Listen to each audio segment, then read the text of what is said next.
உங்கள்கிட்ட வந்து 100 சப்ஸ்கிரைபர் உங்கள் சேனலில் இருந்துச்சுன்னா, அப்படி 100 சப்ஸ்கிரைபர் இல்லைனாலும் சரி, உங்களுடைய வீடியோ வியூஸ் வந்து ஒரு 100 வியூஸ் மேலே எல்லா வீடியோவுமே போகுதுன்னு வச்சுக்கோங்களேன், நீங்கள் மாதம் மாதம் ரூ. 1,00,000 வரைக்கும் ஏர்ன் பண்ண முடியும். சரிங்களா? இதை நீங்கள் பொய்ன்னு கூட நினைக்கலாம். இது பொய் கிடையாது. அது எப்படின்றது தான் இந்த வீடியோ ஃபுல்லாக உங்களுக்கு வந்து ஸ்டெப் பை ஸ்டெப்பாக அவங்களுக்கு வந்து எக்ஸ்பிளைன் பண்ண போகிறேன். சரிங்களா?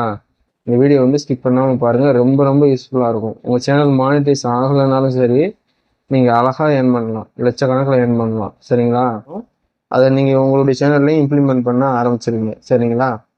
இப்போ அதுக்கு முன்னாடி யூடியூப் சேனல் ஆரம்பித்த ஒவ்வொரு ஆளுக்குமே பணம் சம்பாதிக்கணும்னு தான் ஆசை. சரிங்களா? அதுக்கு பல வழி இருக்குது. ஆனால் எல்லாருமே 99% மக்கள் எல்லாருமே என்ன நினைக்கிறதுனா, யூடியூப்ல மானிட்டைஸ் ஆனால் அதுலேருந்து பணம் வந்துடும் லட்சக்கணக்கில் அப்படின்னு நினைக்கிறாங்க. நீங்கள் மானிட்டைஸ் ஆனாலும் சரி, லட்சக்கணக்கில் எல்லாம் வராது. ஒவ்வொரு அந்த நம்ம சூஸ் பண்ண டாப்பிக்கு, சூஸ் பண்ண நிச்சு அந்த இதை சார்ந்து தான் நமக்கு வந்து வருமானம் வரும். சரிங்களா? நம்ம அதையே எதிர்பார்த்துட்டு இல்லாமல் மாற்று வழிகளில் சம்பாதிக்க ஆரம்பித்தாதான் நீங்கள் வந்து மானிட்டைஸ் ஆகிற வரைக்கும் நீங்கள் வந்து ஸ்டேபிளாக தொடர்ந்து கன்சிஸ்டன்சியாக வீடியோ போட முடியும். இல்லைன்னா வச்சுக்கோங்களேன், ரொம்ப போர் அடிக்கும். யூடியூப் வந்து ரொம்ப போர் அடிக்கும். என்னடா காசு சம்பாதிக்க முடியுதுன்னு ரொம்ப விரக்தி ஏற்படும், மன உளைச்சல் ஏற்படும். அப்புறம் நீங்கள் வீடியோ போட மாட்டீங்க. அது போடாமையும் சுத்தர இருக்கவே முடியாது. கொஞ்ச நாள் சேர்ந்து திரும்ப வந்து எப்படி வீடியோ போடணும் அப்படின்னு சொல்லி மனசு நம்ம போட்டு தொந்தரவு பண்ணிக்கிட்டு இருக்கோம். சரிங்களா?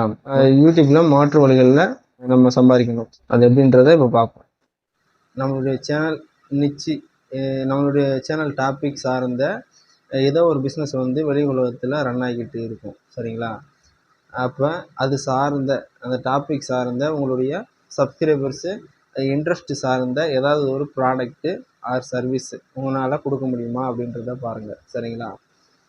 அது உங்களால் ப்ராடக்ட்டு உருவாக்கி கொடுக்க முடியலன்னா கூட சர்வீஸ், ஏதாச்சும் ஒரு சர்வீஸ் அவங்களுக்கு இப்போ எஜுகேஷன் ஏதாவது ஒன்று சொல்லிக் கொடுக்குறீங்கன்னு வச்சுக்கோங்களேன்.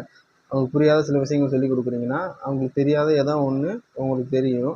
இப்போ அவங்களுக்கு சொல்லித்தரது மூலிமா நீங்கள் வந்து காசு ஏர்ன் பண்ணலாம். சரிங்களா? அது ஒரு சர்வீஸு. இப்போ அவங்களுக்கு உங்களுடைய ஆடியன்ஸுக்கு வந்து பிடிச்ச ஏதாவது ஒரு ப்ராடக்ட் வந்து இருக்குதுன்னு வச்சுக்கோங்களேன். அந்த ப்ராடக்ட்டை நீங்கள் உருவாக்கி அதை வந்து அவங்கள்ட்ட செல் பண்ண முடியுமா, இல்லை வெளியில் வாங்கி கொஞ்சம் கமிஷன் வச்சு நீங்கள் வந்து செல் பண்ண முடியுமா அப்படின்ற மாதிரி பாருங்கள். சரிங்களா? நீங்கள் நினைக்கலாம், இதில் என்னடா காசு அவ்வளோ வந்துட போகுது அப்படின்னு நினைக்கலாம். சரிங்களா? யூடியூப் அப்படிங்கிறது வந்து நெட்வொர்க்கு. சரிங்களா? இன்டர்நெட்டு. சரிங்களா? நேரடியாக ஒரு ஷாப் வச்சு அதில் நேரடியாக வந்து கஸ்டமர் வாங்குற மாதிரிலாம் கிடையாது. ஒரு வீடியோ வந்து ஒரு 1000 பேர் கொண்டு போய் காமிக்கின்னு வச்சுக்கோங்களேன். இப்போ அந்த ப்ராடக்ட் வந்து கண்டிப்பாக அதில் வந்து ஒரு 20 பேராச்சும் ரொம்ப இன்ட்ரெஸ்ட் சார்ந்து அதை கண்டிப்பாக வாங்கியே ஆகணும் அப்படின்ற இன்ட்ரெஸ்ட்டில் இருப்பாங்க. சரிங்களா? அப்போ அந்த ஒரு ப்ராடக்ட்டில் உங்களுக்கு ஒரு லாபம் ஒரு 1000 வருதுன்னு வச்சுக்கோங்க. ஒரு ப்ராடக்ட்டுக்கு 20 பேர் வந்து உங்களுடைய ப்ராடக்ட் வாங்கினா 20,000. சரிங்களா? அப்படியாச்சு. இப்போ நான் ஒரு 100 சப்ஸ்கிரைபர் வச்சுருக்கீங்கன்னு வச்சுங்களேன், அவங்க எல்லாருமே குவாலிட்டியான சப்ஸ்கிரைபர்ஸ். சரிங்களா? உங்களுடைய கண்டென்ட் சார்ந்து விருப்பம் உள்ள உங்களுடைய கண்டென்ட் சார்ந்த ப்ராடக்ட் வாங்கக்கூடிய ஒரு வந்து குவாலிட்டியான சப்ஸ்கிரைபர்ஸு நீங்கள் வச்சுருக்கீங்கன்னு வச்சுக்கோங்களேன். அவங்க வந்து முதல் தடவை வாங்கலைனாலும் உங்களுடைய வீடியோஸ் பார்க்க ஒரு 10வது வீடியோஸில் கண்டிப்பாக வந்து உங்களுடைய ப்ராடக்ட் வந்து நீங்கள் திரும்ப திரும்ப ரிமைண்ட் பண்ணி விளம்பரப்படுத்திக்கிட்டே இருக்கும்போது அவங்க கண்டிப்பாக அதை வாங்கணும் அப்படின்ற ஆசை அவங்களுக்கே தோணிடும். சரிங்களா? உங்களுடைய சப்ஸ்கிரைபர்ஸ் எல்லாருமே கண்டிப்பாக ஏதோ ஒரு பாயிண்டில் உங்களுக்கு வந்து கஸ்டமராக கன்வெர்ட் ஆகிடுவாங்க. சரிங்களா? அப்போ ஒரு 100 சப்ஸ்கிரைபர் வச்சுருந்தாலுமே அவங்க மூலிமா ஒரு ரூ. 1000 ஒரு ப்ராடக்ட் வாங்கி அது மூலிமா ஒரு ரூ. 1000 லாபம் கிடைக்கிற மாதிரி ஒரு ப்ராடக்ட்டோ ஒரு சர்வீஸோ நீங்கள் வச்சுருந்தீங்கன்னா 100 சப்ஸ்கிரைபருமே உங்களுக்கு கஸ்டமராக மாறக்கூடிய பாயிண்டில் அப்போ 100 × 1000 1,00,000 சரிங்களா? 100 சப்ஸ்கிரைபர் இருந்தாலே நீங்கள் வந்து 1,00,000 சம்பாதிக்க முடியும்.